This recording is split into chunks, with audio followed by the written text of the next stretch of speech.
So were you well aware of the comic, or I guess the graphic novel, Priest, at all? You can call it a comic. Is it a comic? Yeah, it's a comic.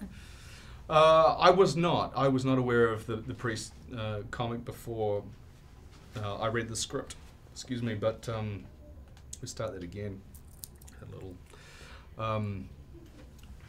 You know, I hadn't read the graphic novel before getting the movie, and but you know, obviously as part of the research, I had a look at it, and you know, the graphic novel really represents a starting point for our film.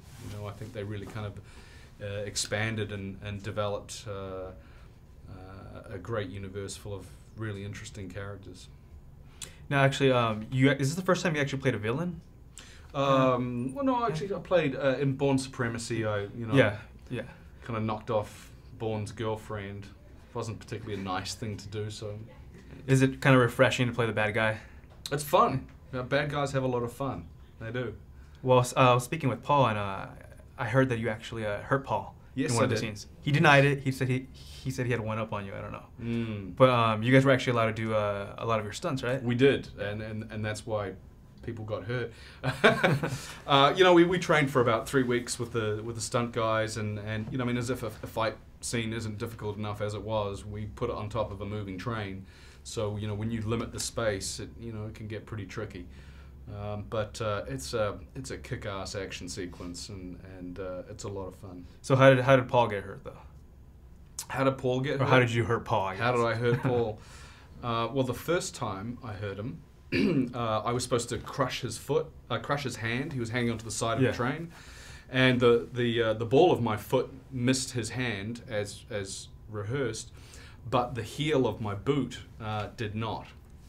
And yeah, so he starts screaming in pain, and I'm there looking at him thinking, my God, he's such a good actor. I mean, he really looks like I've just crushed his hand. Like he's in pain. And then he kind of lets go and jumps off and, you know, is running around grabbing his hand in terrible pain, and it was seriously not a fun moment. And I'm tethered to the train. I can't leave to go and say, dude, I'm so sorry, you're all right. So I'm standing there while he's running around just watching this.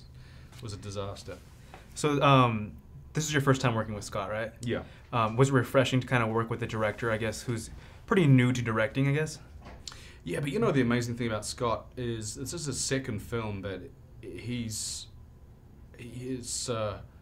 such an incredibly advanced director for only having done 2 films. I mean, he has all the elements of filmmaking at his fingertips.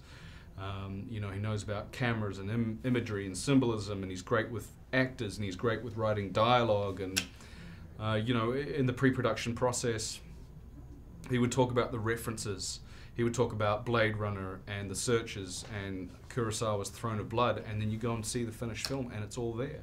And he's that specific, and you know, I think he's got a big future ahead of him.